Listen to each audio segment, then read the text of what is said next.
Patuloy ang pagdaing ng mga magsasaka sa Kawayan City, Isabela sa kabila ng itinakdang 26 na piso kada kilo na buying price ng National Food Authority o NFA para sa palay. Sa panayam ng IFM News Team kay Alexander Manlapig, isang magsasaka mula sa Barangay Buena Suerte, iginiit niyang hindi pa rin sapat ang nasabing presyo upang matustusan ang kanilang pang-araw-araw na gastusin.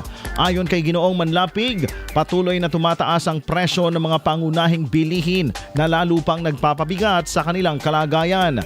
Kabilang dito ang pagmahal ng produktong petrolyo na direktang nakakaapekto sa gastos sa pagsasaka tulad ng pagpapatakbo ng makinarya at transportasyon ng ani. Dahil dito, aminado si Manlapig na may mga magsasakang nag-iisip na lamang na magtanim para sa sariling konsumo kaysa ibenta sa merkado, lalo na kung hindi rin naman sapat ang kikitain. Nananawagan naman siya sa pamahalaan na agarang tugunan ang pagtaas ng presyo ng mga pangunahing bilihin. Ayon sa kanya, kahit wala ng direktang tulong na matanggap mula sa gobyerno, malaking ginhawa na kung mapapababa ang presyo ng mga bilihin na araw-araw na nilang kailangan.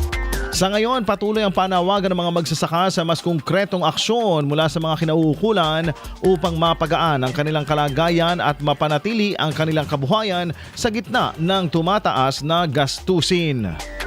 IFM News.